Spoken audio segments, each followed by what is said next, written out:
세월은 참으로 빠르게 흘러서 벌써 11월입니다. 여러분은 지난 10개월 동안 어떻게 지내셨나요? 한번 돌아보시기 바랍니다. 이제 2달만 지나면은 2019년도도 지나고 2020년이 될 것입니다. 그렇게 또 한 해를 보내면 우리는 또 한 살을 더 먹게 됩니다. 그렇게 한 해 한 해 보내다 보면은 우리는 언젠가 인생의 마지막도 맞이하게 될 것입니다. 오늘 11월 3일 첫째 주에 추수감사절을 맞으면서 우리가 지난 한 해 동안도 돌아볼 뿐만 아니라 우리의 인생 여정 전체를 돌아보는 그런 시간을 가지면 좋겠습니다. 참으로 많은 우여곡절도 있었겠지만 깨닫고 보면 모든 것이 다 하나님의 은혜였음을 고백하지 않을 수가 없습니다. 고통스러운 시간이 지날 때 그때는 미처 깨닫지 못했는데, 아니 그때는 불평과 원망까지 일삼았는데 지나고 보니까 그 고통의 시간마저도 그 어느 순간 하나님의 은혜가 우리에게 임하지 않은 때가 없었다고 하는 것을 나중에야 깨닫게 되는 경우가 많이 있습니다. 사실 우리 인생의 어느 한순간도 하나님의 은혜가 임하지 않은 때는 없다고 하는 사실입니다. 다만 우리가 잘 깨닫지 못하고 있을 뿐이죠. 어려움이 크면 클수록 오히려 하나님의 은혜가 우리에게 더 크게 임하고 더 강하게 임하고 더 풍성하게 임한다고 하는 사실을 발견하게 되시기를 바랍니다. 자, 오늘 본문의 말씀 13절과 14절을 같이 보실까요? 내가 전에는 비방자요 박해자요 폭행자였으나 도리어 긍휼을 입은 것은 내가 믿지 아니할 때에 알지 못하고 행하였습니다. 우리 주의 은혜가 그리스도 예수 안에 있는 믿음과 사랑과 함께 넘치도록 풍성하였도다.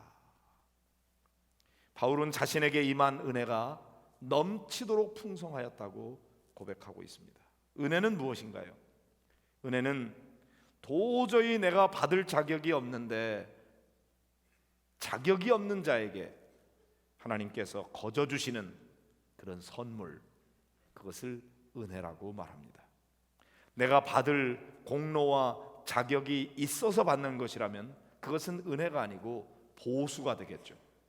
그런데 받을 자격이 없는데도 불구하고 거저 주시는 선물이라면 그것을 가리켜서 우리가 은혜라고 말하는 것입니다.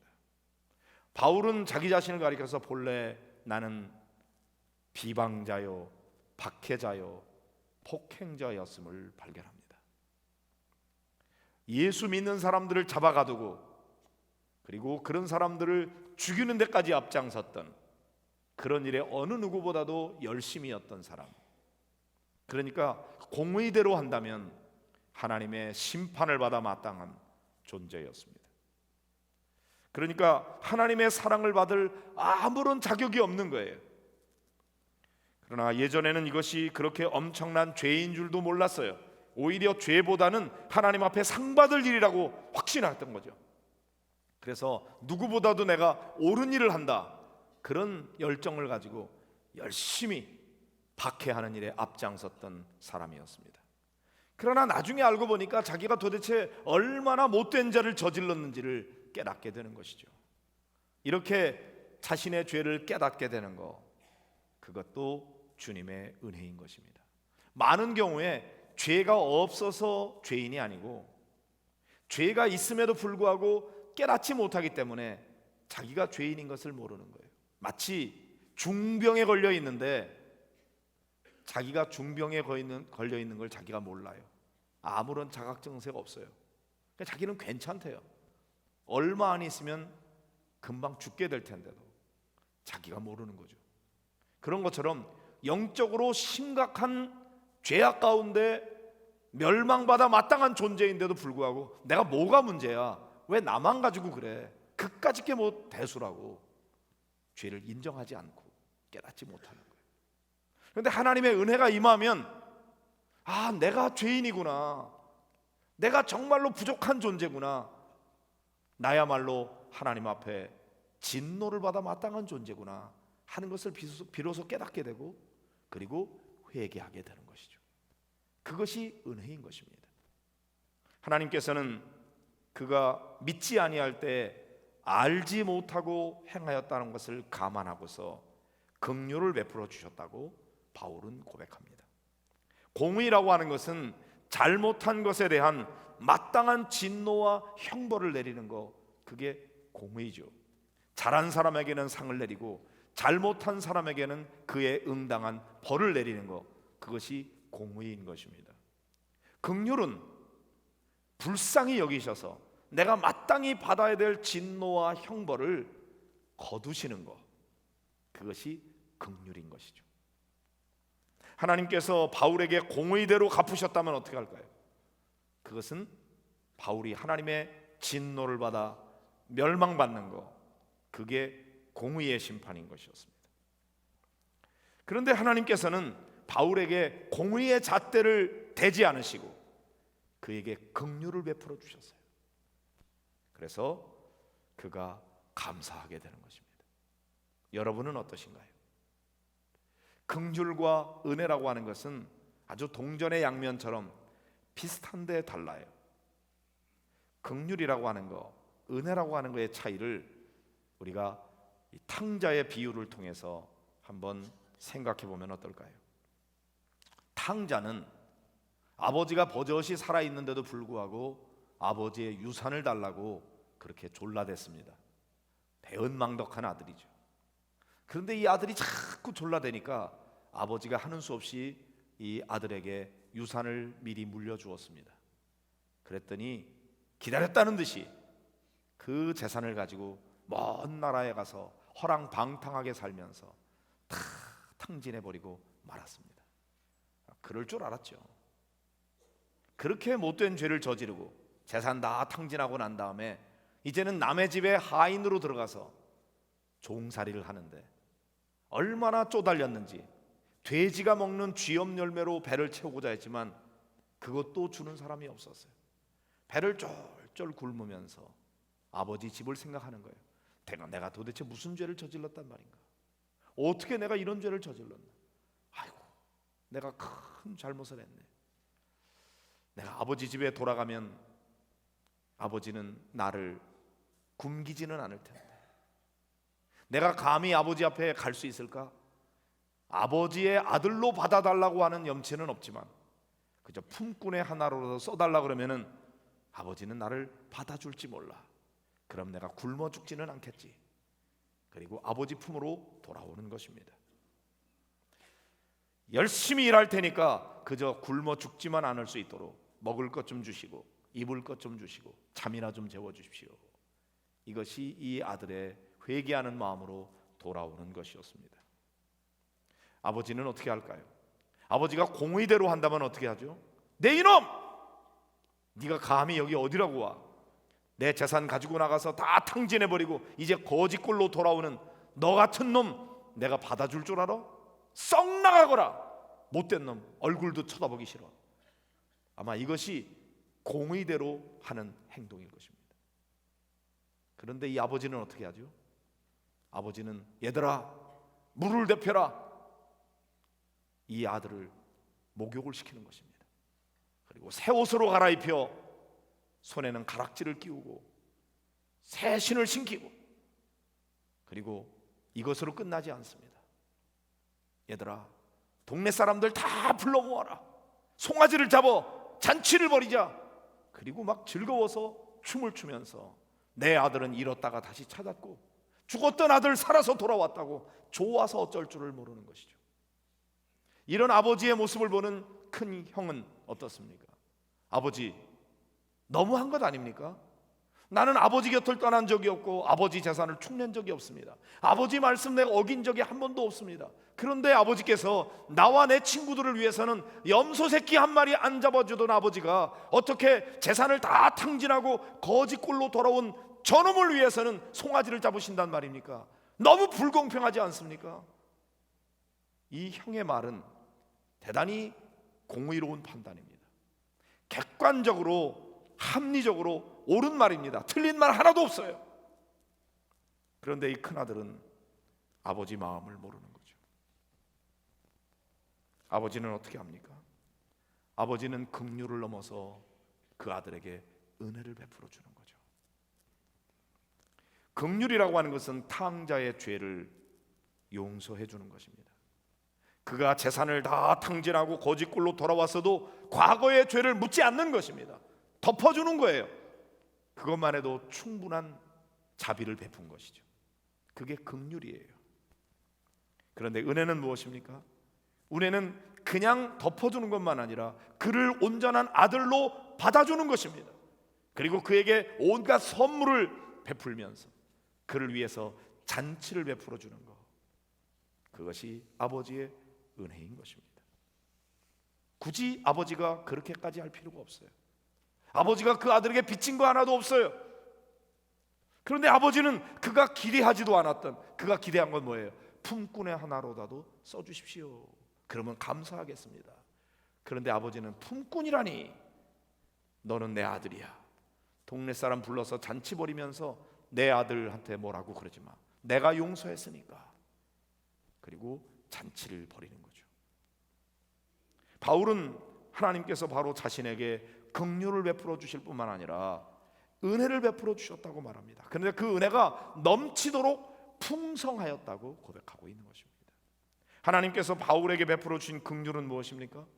그것은 그가 다메섹 도상에서 회심케 한 것, 그게 그에게 베풀어 주신 긍휼이에요. 은혜는 무엇입니까? 그를 하나님의 사도로 쓰시는 것이죠. 오늘 12절의 말씀을 읽어볼까요? 시작. 나를 능하게 하신 그리스도 예수 우리 주께 내가 감사함은 나를 충성되이 여겨 내게 직분을 맡기심이니 그랬어요. 비방자요 박해자요 폭행자였던 바울을 용서해 주는 것만으로도 충분하지 않습니까? 그를 지옥에 던져넣지 않는 것만으로도 하나님은 너무나 많은 자비를 베푸는 겁니다. 그런데 이 못된 죄인을 용서해 주셨으면 그것만으로도 엄청난 자비를 베푼 것인데도 불구하고 하나님께서는 그에게 직분을 맡기셔서 이방인에게 복음을 전하는 하나님의 사도로 그를 쓰셨다고 하는 것이죠. 이렇게까지 안 하셔도 되는데 말입니다. 그런데 하나님은 그에게 이런 놀라운 은혜를 베풀어 주셨습니다. 우리에게는 어떤 거예요? 우리가 지은 죄 때문에 우리는 모두 지옥에 던져질 수밖에 없는 처지에 놓여 있었습니다. 그거는 공의인 것입니다. 우리가 저지른 죄 때문에 우리는 지옥에 던져져야 되는 거예요.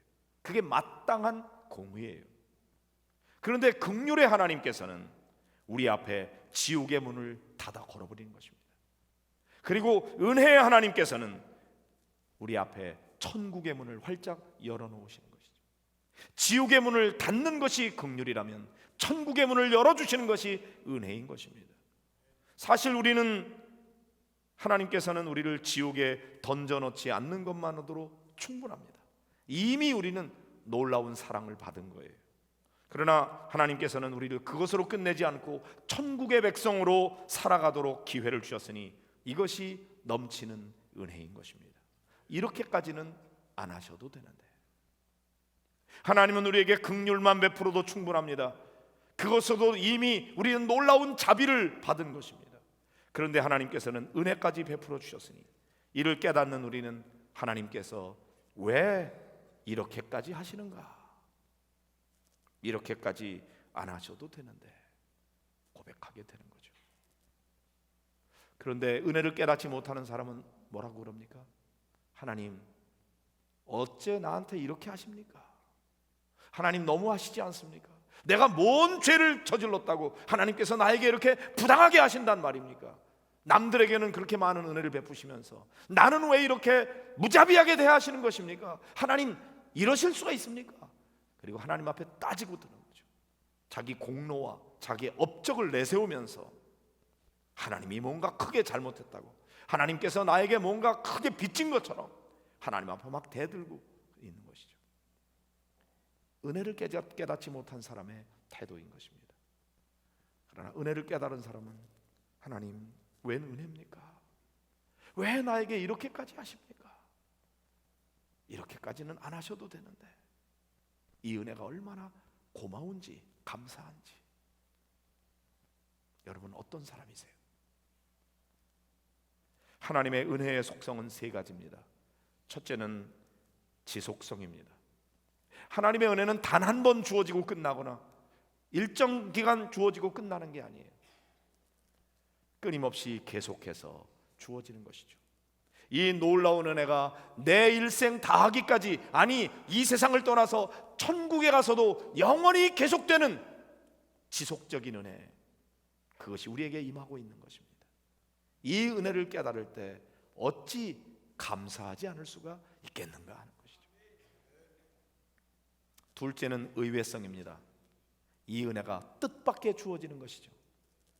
우리가 그런 은혜를 받으리라고 전혀 예상하지 못했는데 그 은혜가 바로 내게 주어지다니 너무 놀랍지 않습니까? 바로 내가 은혜를 받고 내가 구원을 받고 내가 하나님의 자녀가 되다니 어메이징한 거죠. 제가 어떤 분에게 그런 얘기를 들었어요. 우리가 천국에 가면은 세 가지 때문에 놀란답니다. 첫째는 어떻게 저런 사람이 천국에 왔지? 저런 사람 천국에 올 자격이 없는데 저런 사람이 천국에 와서 놀랜다는 거죠. 그 다음에 또 하나는 뭐냐면, 왜 그 사람이 천국에 없지? 그 사람 분명히 천국에 올 줄 알았는데, 내 기준으로 볼 때 그 사람 천국에 올 사람이었는데 하나님 기준으로 보니까 아니었어요. 놀라운 일이에요. 가장 놀라운 일은 무엇입니까? 내가 천국에 오다니, 어떻게 내가 천국에 왔지? Unbelievable, Amazing. 야, 정말로 내가 어떻게 천국에 왔을까? 의외의 은혜를 받는 거죠. 15절의 말씀을 같이 읽어볼까요? 밑보다 모든 사람이 받을 만한 이 말이여, 그리스도 예수께서 죄인을 구원하시려고 세상에 임하셨다 하였도다. 내가 죄인 중에 내가 괴순이라. 그리스도 예수의 구원의 은혜가 죄인 중에 괴수 같은 나에게 주어지다니 얼마나 놀라운 일인가. 그런데 이런 은혜는 모든 사람이 받을 만하다는 겁니다. 어떤 특별한 사람에게만 주어지는 은혜가 아니에요. 바로 저와 여러분에게도 주어지는 은혜인 것입니다. 이 얼마나 놀라운 일인가. Wonderful grace, Amazing grace, Unbelievable grace. 하나님의 은혜가 이렇게 우리에게 임하고 있는 것입니다. 세 번째는 충만성입니다. 찔끔찔끔 조금 주시는 게 아니고 가득가득 채워주신다는 것입니다. 폭우처럼 쏟아부어 주신다는 것입니다.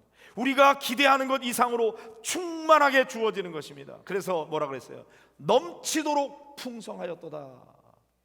이 영어 성경에 보면 이렇게 돼 있더라고요. The grace of our Lord was poured out on me abundantly. 그랬어요. poured out, 넘쳐난다는 거죠. 풍성하게, abundantly. 누구에게? on me, 나에게. NIV 성경에 보니까 exceedingly abundant grace 그랬어요. 지극히 끔찍하게 그렇게 넘치는 은혜를 베풀어 주신다 그랬어요. 킹 제임스 버전에 보면 overflowing grace 그랬어요. 흘러 넘치는 거예요. 넘쳐. 경상도 버전으로 말하면 하나님의 은혜가 내게 억수로 넘쳐났다 그런 말이에요. 전라도 버전으로 하면은 하나님의 은혜가 내게 허벌나게 부어졌다 그런 말입니다. 하나님의 은혜는 조금만 주고 마는 게 아니에요. 충만하게 흘러 넘치는 은혜를 우리에게 베풀어 주셨다고 하는 것입니다. 우리에게 베푸신 주님의 은혜는 전혀 부족하지 않습니다. 충분합니다. 아니 넘쳐 흐르는 것이죠. 하나님은 이 땅에서도 우리에게 은혜를 베풀어 주시지만 죽음 이후의 천국에서도 참 잘했구나, 착하고 충성된 종아 칭찬해 주시면서 우리의 머리에 면류관까지 씌워 주십니다. 우리가 이것은 당연히 받을 권리가 아니에요. 내가 주님께 충성했더니 주님께서 나에게 베풀어 주시는 그런 놀라운 은혜는 내가 당연한 권리가 아니라고요. 우리 입에서 무슨 말이 나오겠어요? 하나님, 이렇게까지는 안 하셔도 될 텐데 왜 나에게 이런 은혜를 베풀어 주십니까? 그런 말이 나오지 않을까요? 제대로 깨달은 사람은 그렇게 할 거예요. 제가 주님을 위해서 뭘 했다고 나에게 이런 은혜를 베풀어 주십니까? 이 놀라운 은혜가 있음을 깨닫고 감사하는 저와 여러분이 되기를 축복합니다. 그러면 정말로 하나님은 왜 우리에게 이렇게 넘치는 은혜를 풍성하게 베풀어 주시는 걸까요? 16절의 말씀을 읽어보겠습니다. 그러나 내가 긍휼을 입은 까닭은 예수 그리스도께서 내게 먼저 일체 오래 참으심을 보이사 후에 주를 믿어 영생 얻는 자들에게 본이 되게 하려 하심이라 그랬어요. 이렇게까지 하나님께서 우리에게 자비와 긍휼과 은혜를 베푸는 이유가 뭐냐? 바울은 이렇게 말합니다. 후에 주를 믿어 영생 얻는 자들에게 본이 되게 하려고, 믿음의 후손들에게 본이 되라고. 너희가 정말로 하나님 앞에 넘치도록 풍성한 은혜를 받았음을 깨달았느냐? 그렇다면 우리 믿음의 후손들에게 본이 되라, 그렇게 말씀하십니다. 은혜를 받은 우리에게는 사명이 주어져 있다는 것입니다. 무슨 사명이에요? 본이 되는 사명이죠. 본을 보여라, 모범을 보여라. 너희 후손들에게, 저 믿지 않는 사람들에게 내가 은혜 받은 자답게 본을 보이는 삶을 살아라. 왜 그래요? 은혜를 받았으니까요. 우리는 은혜를 받았으니 첫째는 은혜를 베푸신 우리 하나님 앞에 감사해야 합니다. 너무나 당연한 거죠. 은혜를 받았는데도 불구하고 감사할 줄 모른다면 배은망덕한 사람이 되는 겁니다. 진정한 마음으로 마음 깊이 감사하는 저와 여러분이 되기를 간절히 소원합니다. 마음으로 감사하고 입술로 감사하고 물질로 감사를 표현해야 되는 것입니다. 그것으로 다 된 게 아니에요. 이제는 믿음의 후손들에게 본이 되는 삶을 살아야 됩니다. 받은 은혜가 있는데 아무렇게나 살아서야 되겠습니까? 은혜를 받은 자답게 살아야 할 것 아닙니까? 받은 은혜를 전하고, 받은 사랑을 전하고, 받은 복음을 전하고, 베풀고 나누고 섬기고 그렇게 살아가는 것, 은혜 받은 자의 마땅한 삶인 것입니다. 왜 나만 그렇게 살아야 되냐고 물으십니까? 은혜를 받았으니까요. 은혜를 깨달았으니까요. 누군가 그렇게 섬기며 봉사하며 베풀며 살아가는 사람은 왜 그래요? 자기 받은 은혜를 깨달았기 때문이에요. 내가 쓰고 남기 때문에, 넘쳐나기 때문에, 어디 쓸 데가 없어서 그래서 나눠주는 게 아니에요. 은혜를 알기 때문인 것입니다. 이제 바울은 마지막으로 어떻게 합니까? 17절의 말씀을 같이 보십니다. 영원하신 왕 곧 썩지 아니하고 보이지 아니하고 홀로 하나이신 하나님께 존귀와 영광이 영원 무궁하도록 있을지어다. 아멘. 그랬어요. 우리에게 그 놀라운 은혜를 베풀어 주신 하나님께 찬양과 경배를 드리고 있는 것입니다. 그 고백하는 하나님은 어떤 하나님이에요? 영원하신 왕, 우리를 영원히 다스리는 왕 중의 왕, 만왕의 왕 되십니다. 그 하나님은 썩지 아니하고 보이지 아니하고 홀로 한 분이신 하나님, 오직 그분 홀로 영광 받으실 하나님, 그 하나님께 찬양하는 거죠. 이 하나님이 그런 분이라는 사실을 바로 아는 사람은 그 하나님께 이렇게 찬양과 경배를 하지 않을 수가 없는 것입니다. 하나님께 존귀와 영광이 영원 무궁하도록 있을지어다. 아멘. 이렇게 찬양하는 것. 은혜를 깨달은 성도는 그 은혜를 베푸신 하나님께 감사하고 찬양합니다. 여러분의 마음과 입술에 찬양이 그치지 않기를 바랍니다. 찬양이 늘 넘쳐나게 되기를 바랍니다. 입술을 열면 늘 감사, 찬양. 은혜를 깨닫지 못하면 어떻게 돼요? 불평하고 원망하고 남과 비교하면서 실망하고 좌절하고 절망하고 어떻게 살겠습니까? 찬양은 어떤 사람에게가 아니라 오직 한 분이신 하나님께 드려야 돼요.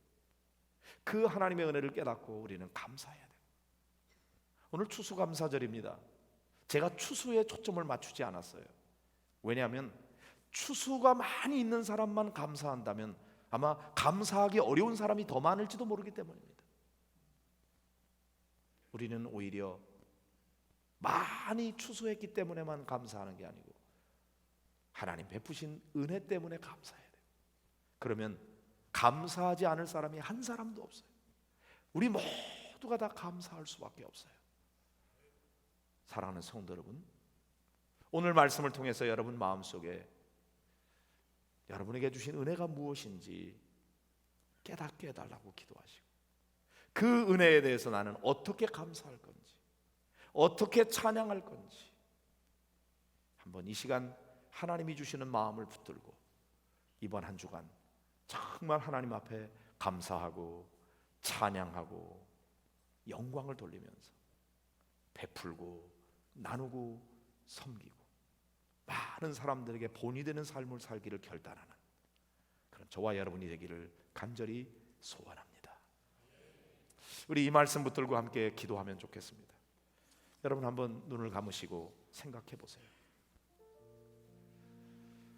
하나님께서 나에게 공의대로 하셨다면 나는 상 받을 일이 많은가, 벌 받을 일이 많은가? 너무나 다행스럽게도 공의대로 하지 않으시고 긍휼을 베풀어 주셔서 매 맞아야 되는데 매를 거두어 주셨어요. 그것까지도 충분한데 게다가 우리에게 은혜까지 베풀어 주셔서 상급 주시고 면류관 주시고 하나님의 자녀의 특권을 가지고 누리면서 살게 해주셨으니 사실 이렇게까지는 안 하셔도 되는 일이었어요.